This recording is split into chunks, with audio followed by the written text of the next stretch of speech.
पछिल्लो च्याप्टरमा तिमीहरूलाई के सिकाएको हैन भर्बको V1 देखि यहाँ फर्म्स अफ भर्बको बारेमा बताएको जसमा singular verb, singular subject, plural subject, plural भर्बको बारेमा बताएको।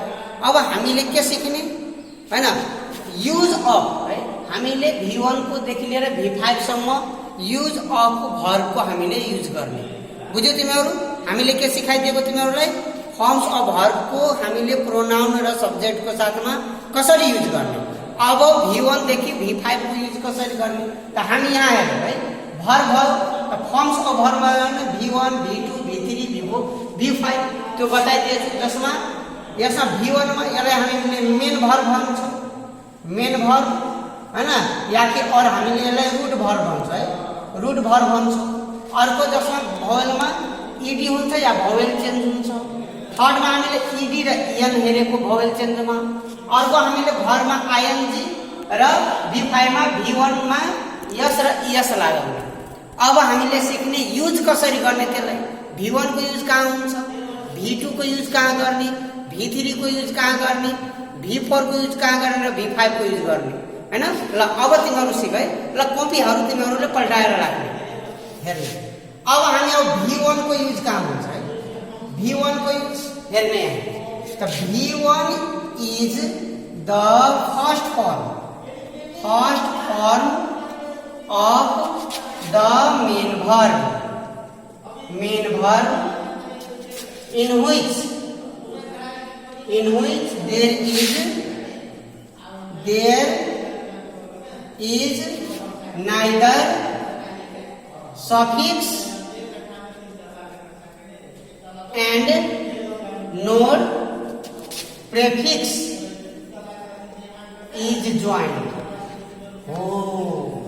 यो भयो V फर्म हुन्छ। यसले युज कहाँ हुन्छ? अब V1 को युज यो भयो फर्स्ट फर्म भयो। यसको युज कहाँ हुन्छ? अब यहाँ V1 को युज कहाँ हुने? एउटा सिम्पल प्रेजेन्ट टेन्स हो। सिम्पल प्रेजेन्ट टेन्स हो। यसमा हामीले युज गर्ने के को साथमा? with I, we, you, they र जति पनि प्लुरल सब्जेक्ट छ याद राख्ने है। प्लुरल सब्जेक्ट को साथमा सबै हैन। अर्को युज कहाँ गर्ने? टु इन्फिनिटिभ, टु प्रिपोजिसन पछि आफ्टर टु इन्फिनिटिभ है। टु इन्फिनिटिभ निटिभ है। त्यसमा थर्ड में यसलाई कहाँ युज गर्ने हो? After modal auxiliary verb, after modal auxiliary verbs हो। मोडेल एक्जुलरी भर्ब्सहरु बताएको after modal auxiliary verbs may, might, shall, should, will, would. अब अर्को हामीले इम्पेरेटिभ सेन्टेन्स है। Imperative sentence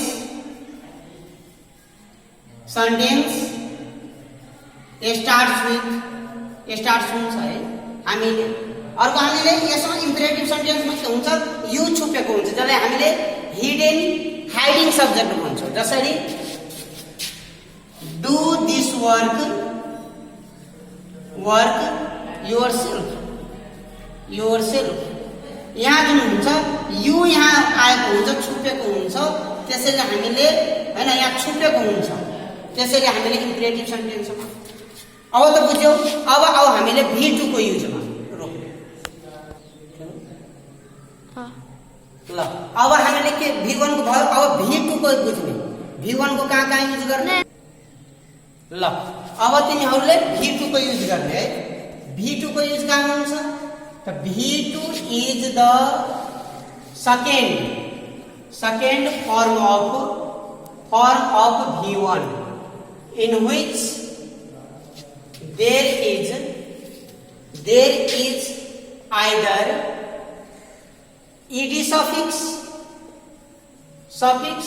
or vowel change त्यसमा हुन्छ V2 मा। यसको युज कहाँ हुन्छ? युज हुन्छ ओन्ली इन है, युज कहाँ हुन्छ V2 is used only in simple past tense. Simple past tense. Simple past tense मा हामीले मात्रै यसको युज गर्ने। जसरी हामी भन्छौं राम प्लेड भलिबल हो, यहाँ ईडी भयो युज हैन, यसमा सफिक्स भयो।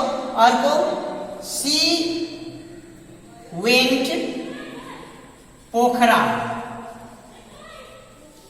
यहाँ भावेल चेन्ज है, भावेल चेन्ज यो अर्को भयो हैन। अब आउने हामीले V3 मा युज है, V3 को बुझौं त V3 के हो, V3 is the third form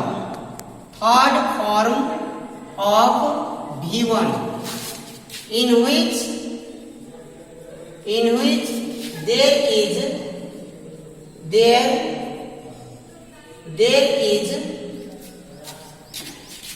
vowel change ed और en suffix is added। यसको हुन्छ, यसको युज कहाँ गर्ने V3 को हो यो बुझ्ने है, हेर्ने कहाँ युज गर्ने, all perfect tenses मा जति पनि पर्फेक्ट टेन्सेसहरु छ त्यसमा। सेकेन्ड इन पैसिभ भोइस त्यसमा युज गर्ने। थर्ड मा हामीले युज गर्ने यसको हैन, जति पनि जुन छ भनेर हामीले पैसिभ भोइस मा गर्ने हैन, र जति पनि पर्फेक्ट टेन्सहरु छ त्यहाँ हामीले युज गर्ने के को त V3 को हैन। जहाँ हामीले के हेर्छौं खास गरेर सब्जेक्ट प्लस हैज हैव वा हैड प्लस V3 है, एउटा हामी पर्फेक्ट टेन्सेस को र अर्को हामीले पैसिभ भोइस जति छ त्यसमा हामीले युज गर्ने। त्यसपछि अब हामी ल अब हामीले V4 को है, त V4 के हो थाहा छ हो, यहाँ 4 लागेछ है, त V4 is the fourth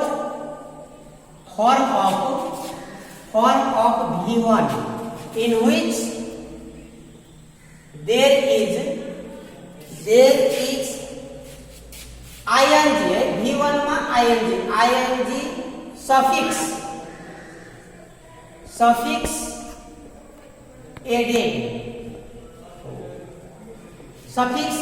added हुन्छ। यसको युज कहाँ गर्ने, use all continuous tenses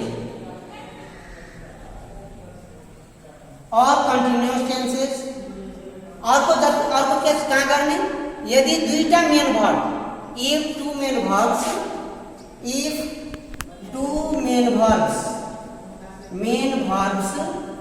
come together then in the second main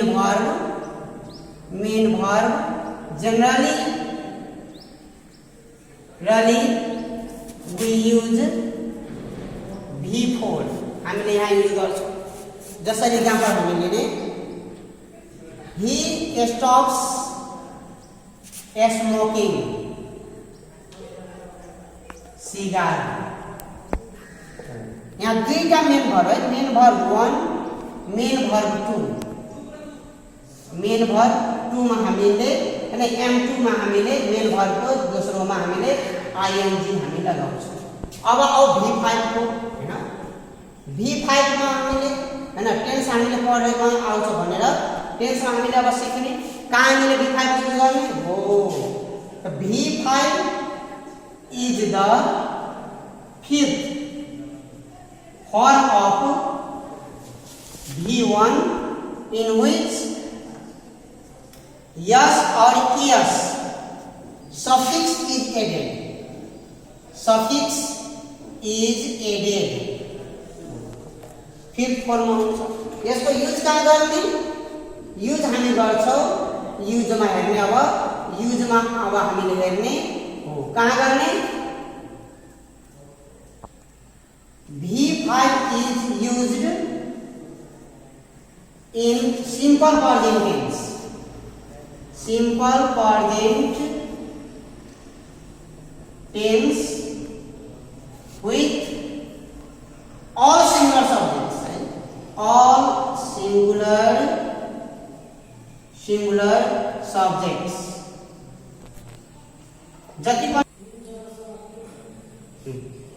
all singular subjects he, she, it, Ram, Hari जति पनि छ भनेर हामीले यस सबैमा हामीले V5 को युज